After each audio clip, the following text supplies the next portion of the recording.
कुछ छिपेगा नहीं, जो छिपेगा वो सब एक्सरे रिपोर्ट में दिखेगा।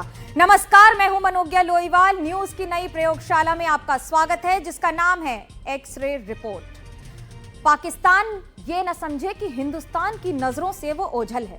पहला एक्सरे पाकिस्तान को बेनकाब करने का प्लान तैयार करने पर होगा। ऑपरेशन सिंदूर के दौरान बहुत कुछ उसने देख लिया है, बहुत देखना बाकी है। दूसरा एक्सरे, मोदी काल में पाकिस्तान की बर्बादी की ग्रोथ रिपोर्ट क्या है, ये दुनिया भी जानती है और पाकिस्तान भी जानता है, बस आपका जानना बाकी है। तीसरा एक्सरे, झांकी ऐसी है तो पूरी पिक्चर कैसी होगी। ऑपरेशन सिंदूर से भी कुछ ज्यादा बड़ा हो सकता है, क्योंकि अभी भी ऑपरेशन खत्म नहीं हुआ है। आज हम इसी पर पाकिस्तान और उसके हुक्मरानों की एक्सरे रिपोर्ट निकालेंगे, लेकिन सबसे पहले ये खास रिपोर्ट देखिए।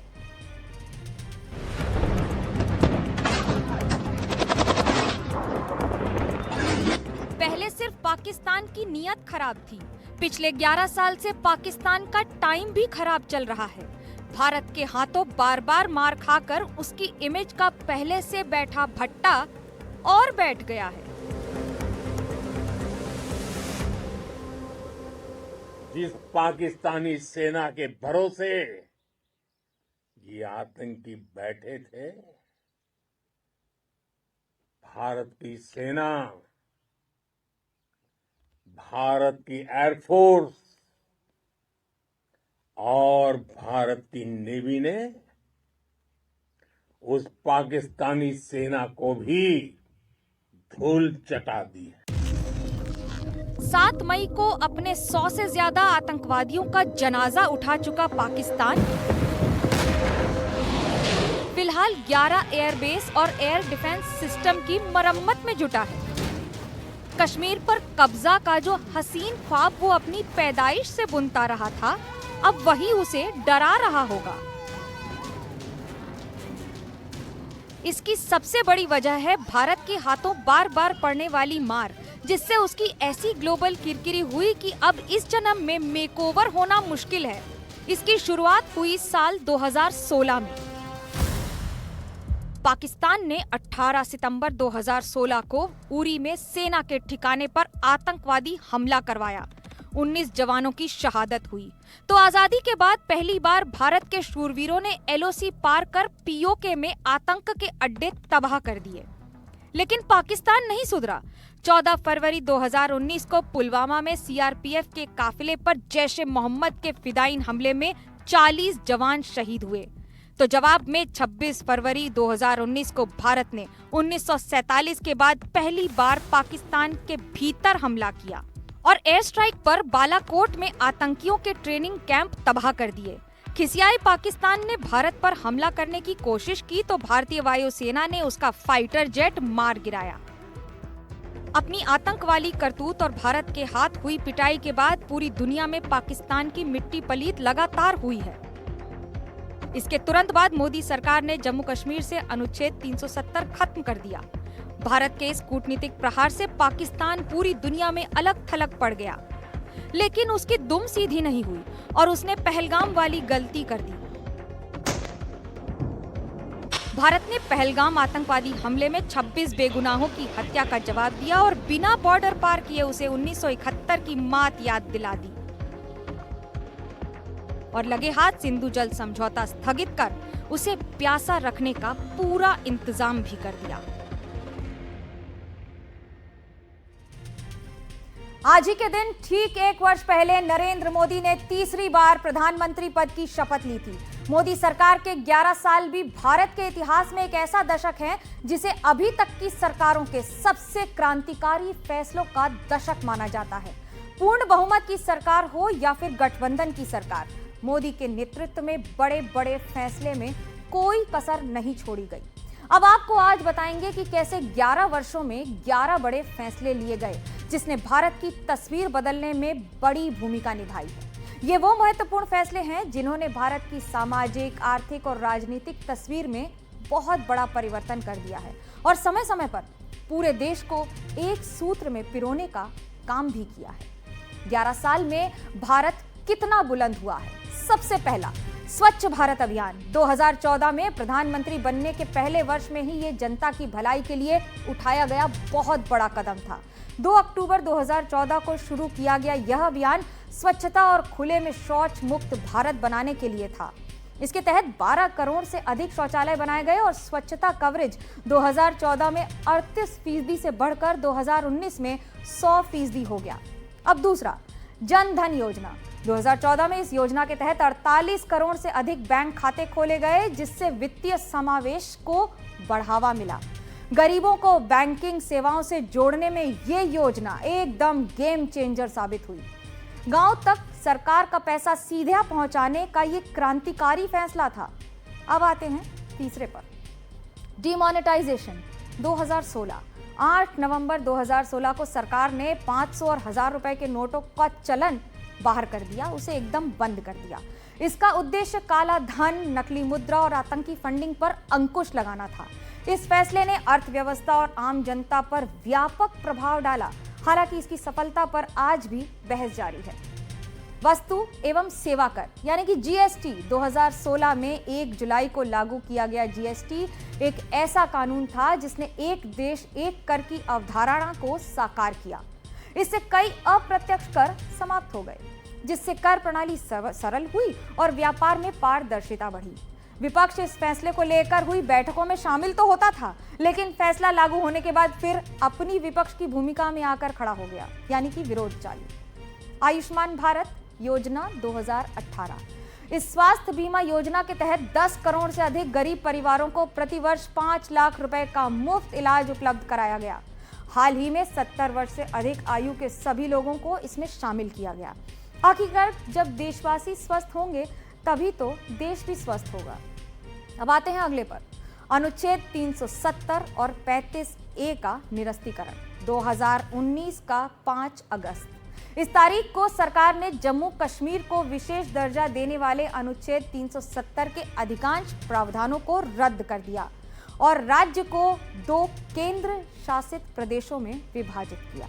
यह फैसला भारत की एकता और अखंडता को मजबूत करने वाला माना गया।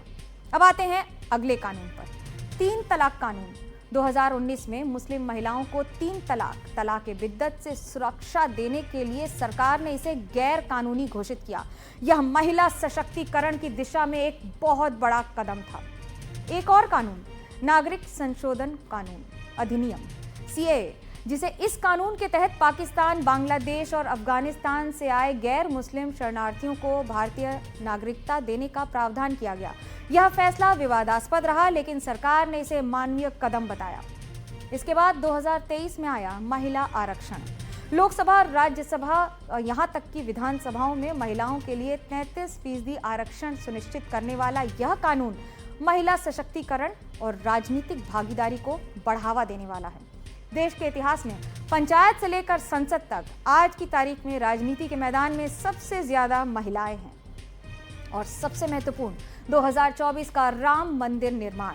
सुप्रीम कोर्ट ने 2019 के फैसले के बाद अयोध्या में राम मंदिर निर्माण के लिए तेजी से काम किया का आदेश दिया। 22 जनवरी 2024 को रामलला की प्राण प्रतिष्ठा हुई, जो सांस्कृतिक और धार्मिक रूप से बहुत महत्वपूर्ण थी।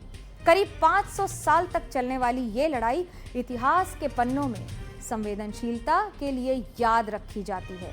अब आता है मेक इन इंडिया यानी कि आत्मनिर्भर भारत। इसका आगाज वो फैसला है जिसके कारण भारत और पाकिस्तान के बीच की इस लड़ाई में भारत ने बिना किसी और देश की मदद या सहारे के इस लड़ाई का रुख जीत की ओर मोड़ दिया और नतीजा ऑपरेशन सिंदूर में भारत की सफलता के तौर पे पूरे विश्व ने देखा है। अब आपको बताते हैं कि आज क्या हुआ। गुजरात के भुज से रक्षा मंत्री राजनाथ सिंह ने पाकिस्तान को क्लियर मैसेज दे दिया, ऑपरेशन सिंदूर जारी है। यही भुज एयरबेस वो एयरबेस है जिसको तबाह करने का पाकिस्तान ने झूठा प्रोपेगेंडा फैलाया था। उसका पर्दाफाश भारत के रक्षा मंत्री ने भुज की भूमि से ही कर दिया। ये खबर देखिए।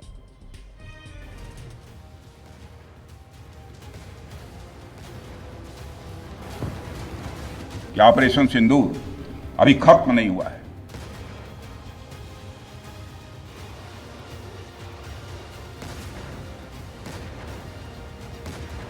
जब भी सही समय आएगा तो हम पूरी पिक्चर भी दुनिया को दिखाएंगे।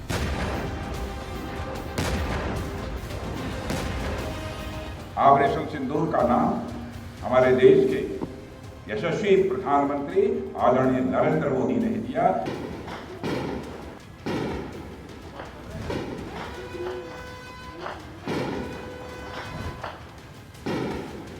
कि नया भारत अब सहन नहीं करता, बल्कि वह पलटकर जवाब देता है।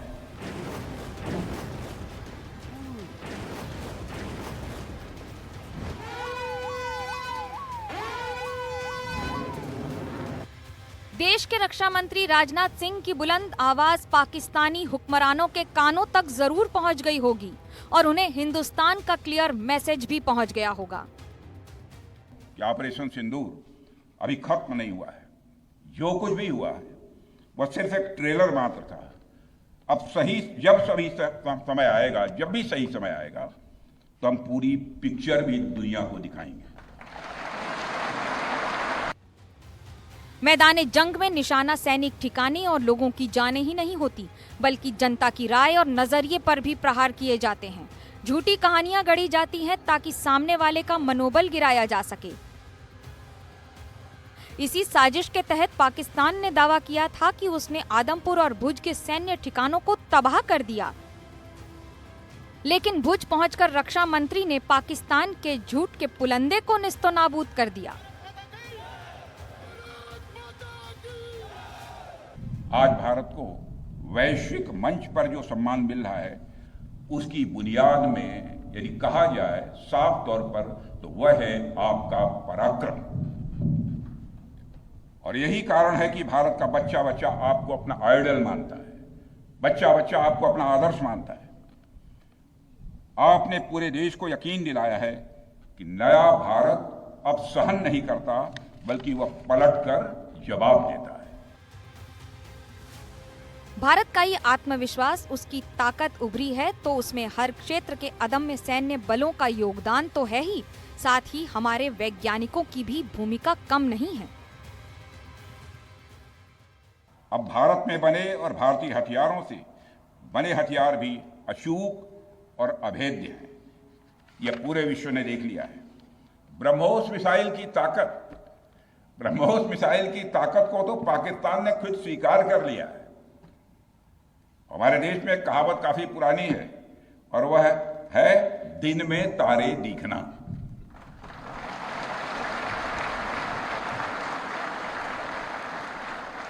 मगर भारत में बनी ब्रह्मोस मिसाइल ने पाकिस्तान को रात के अंधेरे में दिन का उजाला दिखाई है।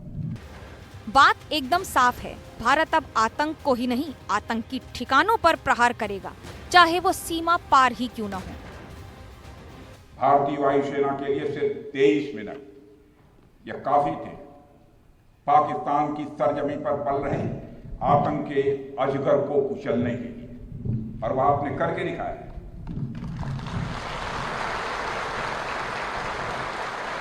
और मैं यह कहूं तो यह कहना गलत नहीं होगा, जितनी देर में लोग नाश्ता पानी निपटाते हैं उतनी देर में आपने दुश्मनों को निपटा दिया।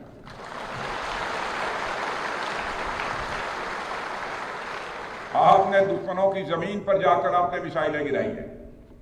उसकी गूंज केवल भारत की सीमाओं तक ही सीमित नहीं रही है, बल्कि सारी दुनिया ने सुना है। मेरे दोस्तों, ऑपरेशन सिंदूर ने पाकिस्तान की परमाणु धमकी वाली गीदड़ भभकी की भी हवा निकाल दी।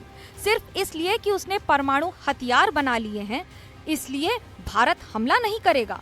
अब इस बहाने का सहारा भी खत्म हो गया है। एक्सरे में आज मेरे साथ इतना ही। सोमवार को फिर आपसे मुलाकात होगी एक नए एक्सरे के साथ। तब तक के लिए शुभ रात्रि, नमस्कार।